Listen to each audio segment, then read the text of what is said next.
Assalamualaikum warahmatullahi wabarakatuh. Selamat pagi teman-teman Rudat FM. Berjumpa kembali dengan Rudat FM di kota Jakarta. Hari ini Kamis tanggal 30 April 2026 pukul 9.25. Rudat FM berada di kawasan transit Duku Atas Jakarta. Baru selesai turun dari KAI Komuter yang menuju ke arah Manggarai, yaitu di stasiun BNST.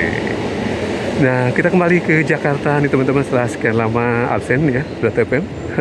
Pasca Idul Fitri 1447 Hijriah, kita ketemu lagi dengan keriuhan di Jakarta. Nah, Rudat FM hampir sampai ke terowongan Kendal atau terowongan Duku Atas yang merupakan kawasan penting transitnya berbagai moda di sini ya, untuk berganti moda teman-teman yang mau bekerja ataupun selesai bekerja ya di kawasan transit Duku Atas ini. Pagi ini ya, selain informasi duka atau tragedi kecelakaan di Senin malam ya di sekitar Bekasi Timur, yaitu tragedi KAI Komuter dan KAI Jarak Jauh yang terlibat kecelakaan dan menimbulkan banyak korban jiwa, terutama yang menjadi korban adalah gerbong paling belakang dari KAI Komuter dari tujuan Jakarta menuju ke Cikarang.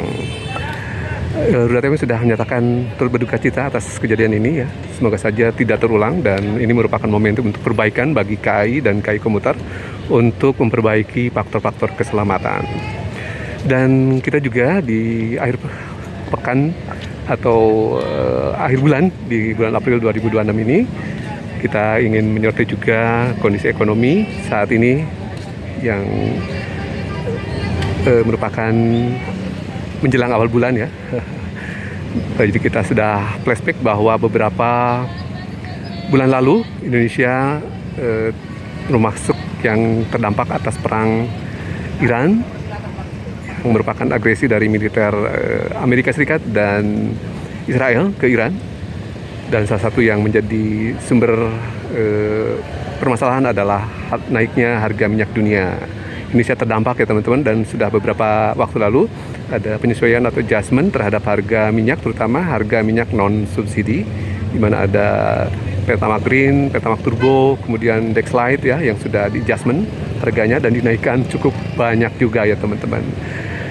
Syukurnya di beberapa produk Pertamina lainnya, yaitu ada Pertamax dan Pertalite, tidak berubah ya. Sejauh ini sudah menggunakan harga lama yang sudah berlaku, dan bila mana dua produk ini berubah tentu saja dampaknya akan sangat luar biasa. Jadi sejauh ini banyak juga pengguna yang masyarakat kita sudah menggunakan BBM non subsidi ya sebenarnya. Namun barangkali dengan adanya kenaikan harga yang relatif jauh ini, dampak dari melejitnya BBM dunia maupun juga harga minyak mentah dunia, bahkan sudah sampai waktu itu di atas 115 US dollar per barrel ya teman-teman. Ini saja akan mempengaruhi juga asumsi makro APBN 2026. Selain juga di sektor finansial, kita akan ketahui juga, sudah kita ketahui bahwa ada turunnya nilai rupiah terhadap US dollar ya teman-teman, sudah rekor sepanjang masa ya di atas 17.324 rupiah per hari kemarin ya teman-teman. Jadi setiap waktu penurunan nilai rupiah mencapai rekor-rekor baru ya. Dan ini tentu saja mempengaruhi juga harga-harga ya, di harga akhir di produk-produk komersial ataupun produk-produk konsumer ya teman-teman pada akhirnya nanti. Termasuk juga tentu saja berdampak kepada melonjaknya utang pemerintah ya, karena juga sebagian ada hutang yang berbentuk US dollar yang sangat dipengaruhi oleh kurs yang berlaku. Dan juga barang-barang yang komponen impornya cukup banyak, ini akan juga barangkali terdampak dalam waktu yang panjang bila mana kurs rupiah manteng di atas 17.300 misalnya begitu ya, atau naik terus. Jadi ini sangat krusial dan sangat urgent bagi pemerintah untuk segera menangani hal ini. Di sektor finansial lainnya juga ada IHSG yang sudah lama jeblok ya teman-teman. Tidak cukup kuat untuk membaik ya, di angka 7.000 sekian setelah cukup lama turun dari angka 8 ribuan ya. Pada awalnya juga karena pengaruh juga rating yang terkait juga dengan kontribusi pasar modal Indonesia di kancah pasar modal dunia ya teman-teman ya, di mana ratingnya anjlok ya. Kemudian juga mempengaruhi juga kepercayaan investor untuk menaruh modal di pasar modal Indonesia.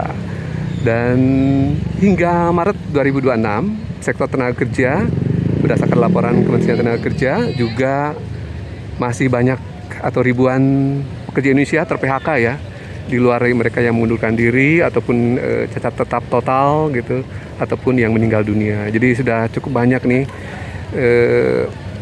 PHK massal yang masih berlangsung hingga tahun 2026 ini. Dari 3 bulan berlalu sekitar 8.000 lebih tuh teman-teman ya, yang warga kita yang memiliki pekerjaan ter-PHK massal. Dan jumlah terbanyak adalah di Jawa Barat. Kemudian ada juga di Kalimantan Selatan, di Kalimantan Timur, di Banten dan Jawa Timur. Jadi ini PHK massal masih menjadi problem bagi Indonesia nih teman-teman. Artinya akan mempengaruhi daya beli masyarakat. Sementara penciptaan lapangan kerja juga terindikasi ya tidak cukup masif, di mana salah satu indikatornya tentu saja bahwa ada investasi, tentu saja ada lapangan kerja. Sayangnya investasi juga yang sudah existing di Indonesia seperti di sektor migas, ada beberapa SPBU yang sudah kita ketahui dari sejak Agustus 2025 tidak lagi menjual produk ya, karena ketiadaan produk yang dijual, seperti hanya ada Shell, kemudian ada BP, ada juga Vivo yang kehabisan produk karena regulasi pemerintah yang kurang support ya terhadap penyediaan BBM secara mandiri. Malah diarahkan kepada Pertamina untuk impornya ya teman-teman. Sayang sekali ya bahwa investor yang existing saja masih di uyo-uyo oleh pemerintah. Sementara tentu saja mengharapkan investasi baru dari investor yang saat ini juga kondisinya tidak baik-baik saja di luar negeri maupun secara domestik, sangat disayangkan ya teman-teman. Indonesia ini arahnya kemana? Belum jelas nih teman-teman. Ekonomi kita mengandalkan program-program yang kurang jelas juga ya teman-teman. Ada KDMP, Koperasi Desa Merah Putih, ada juga MBG, makanan bergizi gratis yang belum terlihat efektivitasnya ya teman-teman. Nah, di sebelah kiri ada Gojek. Jadi sebagian besar justru warga masyarakat sekarang terdampar di sektor-sektor informal. Juga ya seperti ini ya teman-teman, ada Gojek, ada Grab yang menjadi spot penyelamat ya teman-teman. Mereka yang usia kerja namun tidak memiliki peluang kerja untuk masuk ke dunia kerja formal. Semoga saja ini menjadi perhatian pemerintah untuk fokus ya teman-teman. Anggarannya jangan dihambur-hamburkan lagi, sementara porsi dari anggaran pemerintah APBN 2026 juga sudah banyak tersita untuk pembayaran bunga berjalan serta pokok utang yang jatuh tempo. Kabarnya sudah di atas 40% nih teman-teman komponennya dari APBN 2026. Termasuk juga bunga, kewajiban bunga yang dibayar selama tahun ini ya sudah menyentuh angka 20%. Dan sudah di warning juga oleh World Bank ya teman-teman bahwa hal tersebut sudah di atas ketentuan yang berlaku, yaitu sekitar 15% maksimum pembayaran kewajiban bunga terhadap porsi penerimaan pajak ataupun penerimaan negara ya teman-teman.